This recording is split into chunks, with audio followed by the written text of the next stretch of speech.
From the Kinks getting into legal battles with the BBC, to the Rolling Stones getting bashed for slavery, interracial relationships, and drug use, to bands being canceled for bringing religion and the devil into play. Number 15. Lola, the Kinks. Imagine writing a song so harmless that it gets banned for a soft drink reference. In 1970, the Kinks released Lola, a quirky, tongue-in-cheek rock classic about a man who unknowingly spends the night with a transgender woman.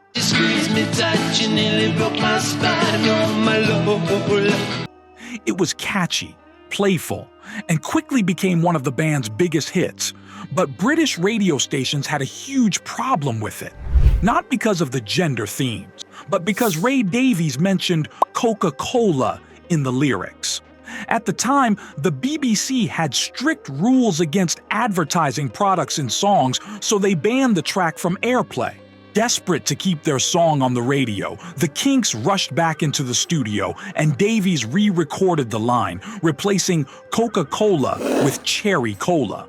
Coca-Cola, C-O-L-A Cola. The change worked. The song was reinstated and became a massive hit. It's one of the strangest censorship cases in rock history, proving that in the 70s, a simple brand name could get your song pulled from the airwaves.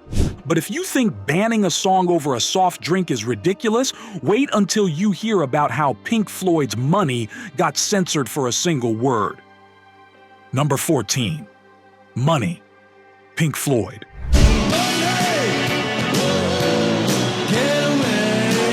Pink Floyd's Money is one of the most recognizable rock songs ever, a grooving 7/4 time signature, a hypnotic bass line, and lyrics tearing into the evils of wealth. But in the 70s, some US radio stations weren't concerned about the message. They were worried about a single mild curse word, "Don't give me that do-goody-good bull."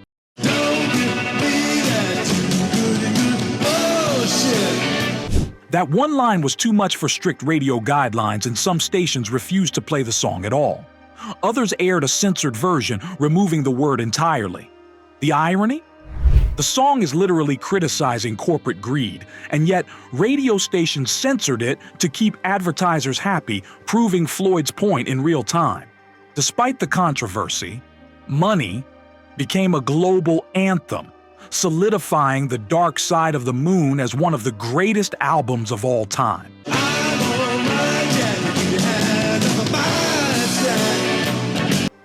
Number 13. Brown Sugar, the Rolling Stones. Even Mick Jagger admits this one probably wouldn't get released today. When the Rolling Stones dropped Brown Sugar in 1971, it shot to the top of the charts thanks to one of the most infectious riffs in rock history. But beneath that groove, some of the most controversial lyrics of the era, so much so that many radio stations refused to play it.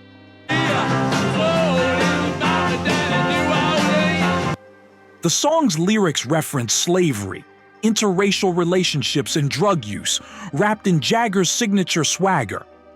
Some called it a raw, unfiltered take on taboo subjects, while others branded it as outright offensive. Over the years, the controversy grew, and even the Stones themselves gradually distanced themselves from it, rarely playing it live in recent years.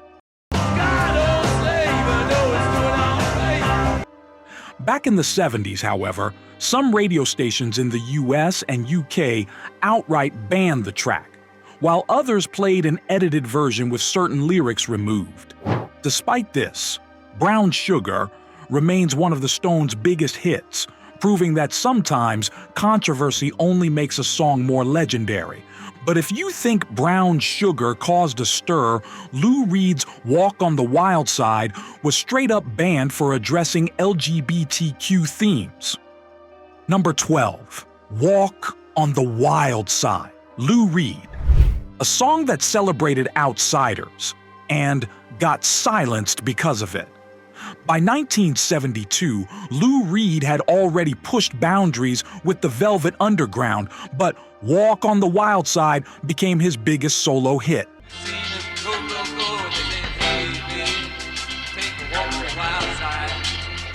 A slow, jazzy groove backed by a haunting double bass line, the song told the stories of real-life LGBTQ+ figures from Andy Warhol's factory scene.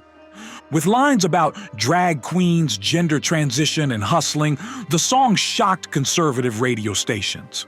Some DJs didn't fully grasp the lyrics at first, but once they did, bands followed.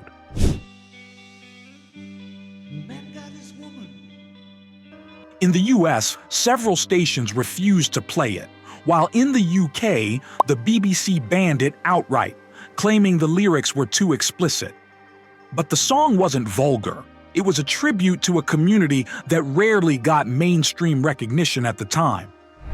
Despite censorship attempts, Walk on the Wild Side became an anthem for those who felt like outsiders, proving that rock music was about breaking rules, not following them. Number 11, My Generation, The Who. One of the most rebellious songs ever written, banned for something the band never expected.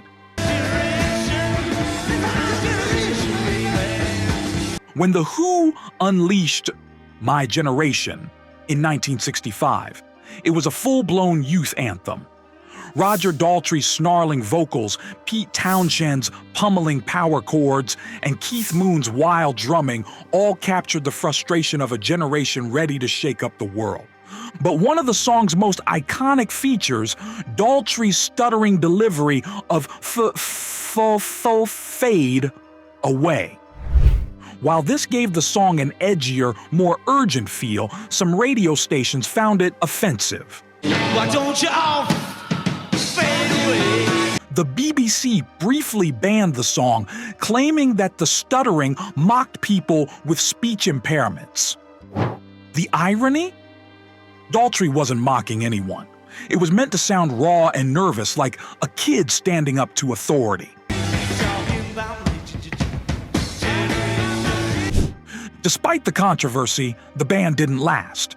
The song became one of rock's most iconic anthems, a middle finger to censorship and an unshakable declaration of youthful rebellion. Number 10, Street Fighting Man, The Rolling Stones. A song so dangerous radio stations refused to play it. By 1968, protests, riots, and political unrest were erupting across the world. The Vietnam War raged on, civil rights movements were clashing with police, and the Rolling Stones dropped a song that captured the chaos perfectly. Street Fighting Man.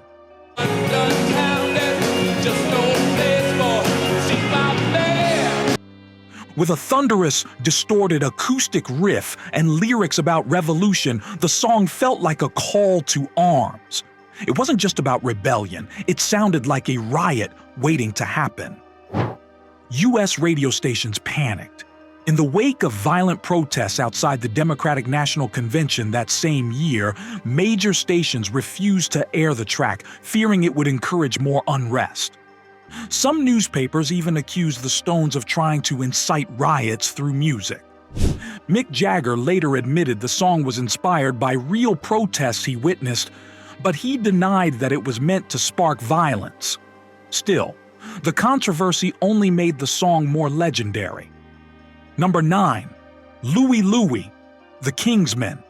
A song so misunderstood it launched a full-blown FBI investigation.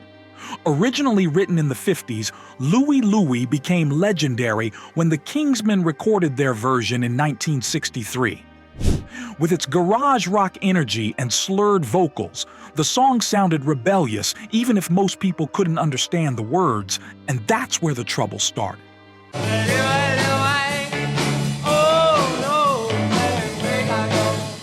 Rumors spread that the lyrics contained filthy, obscene phrases only decipherable if you slowed the record down.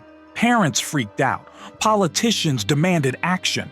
Soon, the FBI got involved, launching a full investigation into whether Louie Louie was corrupting America's youth. After 31 months of analysis, the FBI finally concluded the lyrics were completely unintelligible, but that didn't stop the bands. Many radio stations pulled the song anyway, just to be safe. Of course, the controversy only made the song more popular, and today, Louie Louie is a certified rock and roll classic. But if people thought this song was offensive, Randy Newman's Short People had an entire state trying to ban it. Number 8. Short People. Randy Newman. A satirical joke that went completely over people's heads.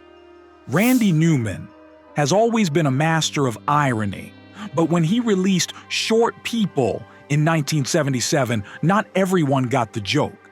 The song, filled with lyrics like "Short people got no reason to live," was obviously meant to mock prejudice, not promote it.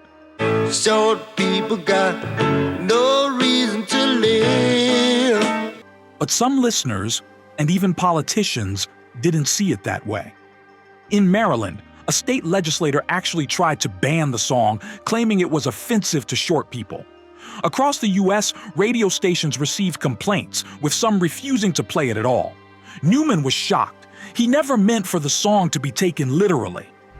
Despite the bans, Short People became a huge hit, proving that sometimes satire doesn't land the way it's supposed to.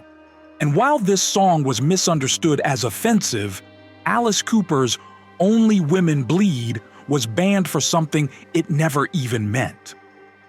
Number 7. Only Women Bleed, Alice Cooper.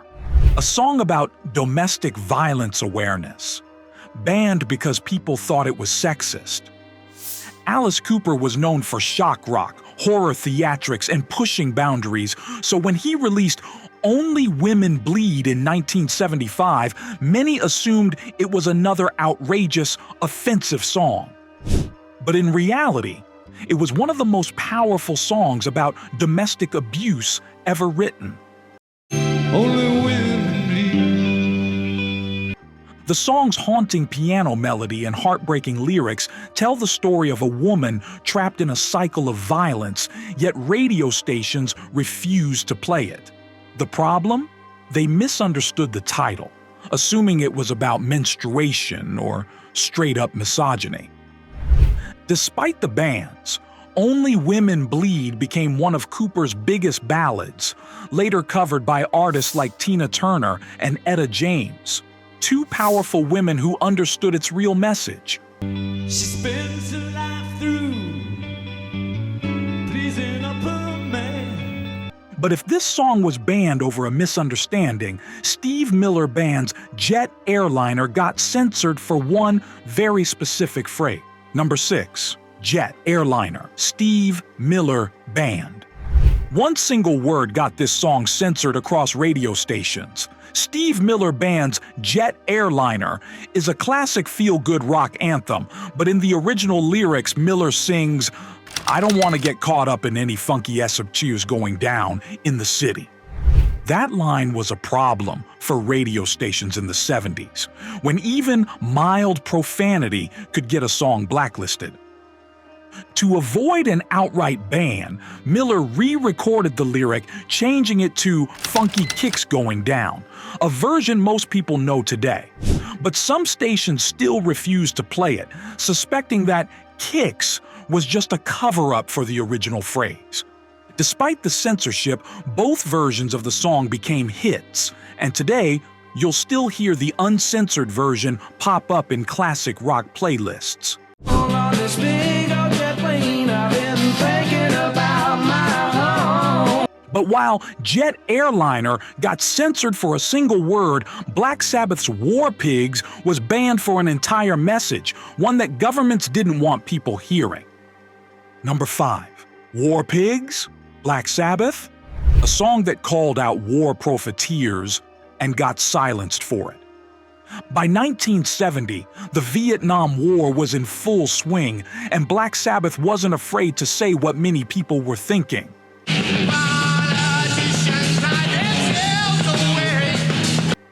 War Pigs wasn't just a heavy metal anthem, it was a full-blown attack on politicians and military leaders who sent young men to die while they sat back in luxury.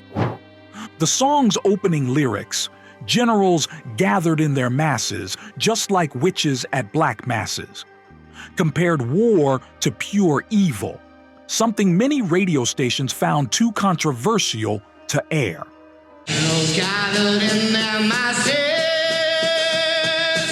In the US, several stations refused to play it, especially on conservative networks that supported the war effort. The British military was also uneasy about the song, and Sabbath even had to rename their album from War Pigs to Paranoid to avoid backlash. Despite this, the song became one of metal's most powerful anti-war anthems, proving that heavy music could carry a message just as strong as any protest song. But if you thought anti-war lyrics were controversial, the Sex Pistols' "God Save the Queen" was so offensive it was banned across an entire country. Number 4. God Save the Queen. The Sex Pistols. A song so dangerous the entire British government tried to erase it. By 1977, punk rock was shaking the foundations of the music industry, and no band embodied pure rebellion like the Sex Pistols. Their single, "God Save the Queen," wasn't just a song, it was a middle finger to the British establishment. Released during Queen Elizabeth II's Silver Jubilee celebrations. God save the Queen. She ain't no human being. The lyrics called the monarchy a fascist regime and declared there's no future in England's dreaming. And that was enough to send the British government into full-blown panic mode. The BBC and every major radio station in the UK banned the song outright. Record stores were pressured not to sell it. Despite this, it still hit number 2 on the charts, with many believing it was intentionally blocked from reaching number 1 to avoid embarrassment for the royal family. This was one of the most extreme censorship moves in rock history, proof that punk music had the power to scare those in charge. And while the UK was banning punk, the US was banning a song about drugs, Eric Clapton's Cocaine. Number 3. Cocaine, Eric Clapton. A song about drug addiction awareness, banned because people thought it promoted drugs. When Eric Clapton released Cocaine in 1977, it quickly became a guitar-driven blues rock anthem. But while the song's chorus repeats the word cocaine over and over, many people missed the deeper message. Clapton has repeatedly said the song wasn't glorifying drugs, it was a warning about their dangers. But that didn't matter to radio stations in the US and UK.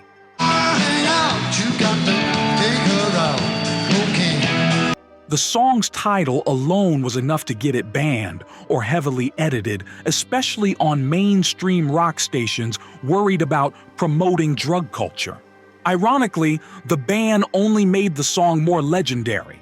It became a massive live staple, and to this day, Clapton continues to perform it, sometimes even adjusting the lyrics to reinforce its anti-drug message.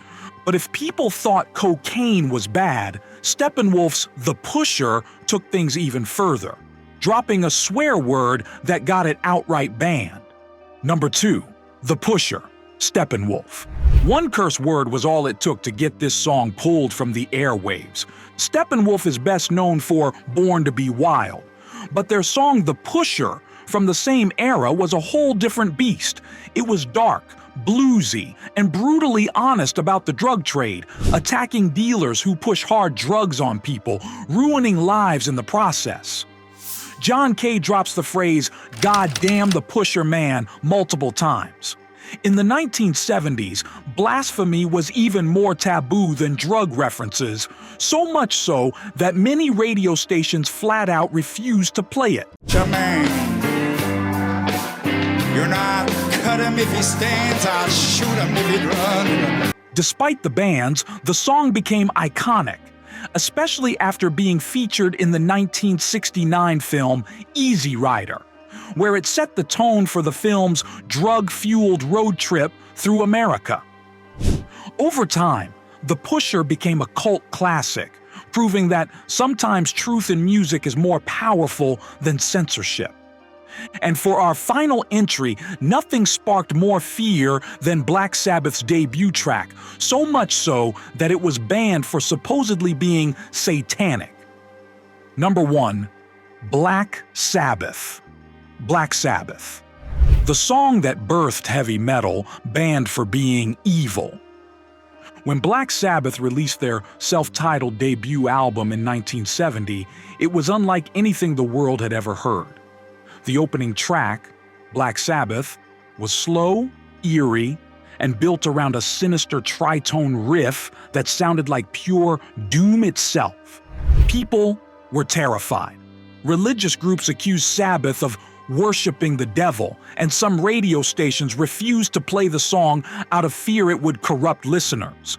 The album cover's ghostly imagery and ominous lyrics only fueled the hysteria. Figure in black, which points at me. In the US and UK, conservative stations banned the song outright, and in some cases, entire stores refused to carry the album.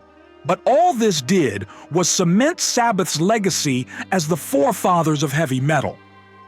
Decades later, Black Sabbath remains one of the most haunting and influential songs in rock history, proving that fear only makes legends stronger. And that's it. 15 songs that were too controversial for the 70s. But as history shows, banning a song never kills it. It just makes it last forever. Bonus: The Pill. Loretta Lynn, banned for empowering women. A song about birth control, banned for being too progressive. In 1975, country music wasn't exactly known for embracing feminism, but Loretta Lynn didn't care. The Pill was a bold, unapologetic anthem about a woman who, after years of pregnancies, finally gains control over her body thanks to birth control. She wasn't begging for permission. She was celebrating her newfound freedom. Making up for all those years since I've got the pill. But the country music industry, they weren't ready for that. Radio stations across the South and Midwest refused to play it, claiming the song was immoral, too sexual, and promoting unchristian values. Conservative groups slammed Loretta for encouraging women to reject traditional family roles. Even within Nashville, some industry insiders tried to bury the song before it could gain traction. But here's the thing: women loved it. Despite the bans, The Pill became one of Loretta's biggest hits, selling over 15 million copies and becoming a groundbreaking moment in country music history. It proved that music isn't just entertainment, it's a force for change. These were the 15 most controversial 70s band rock songs. Comment which one you will never forget and why. Also, share if you attended one of them live. Make sure to subscribe to the channel and send this to a rock fan who would love some nostalgia. And if you think this was a rock shock, you have to find out about the 15 black rock bands that vanished without a trace. Click the video and screen to find out who that are.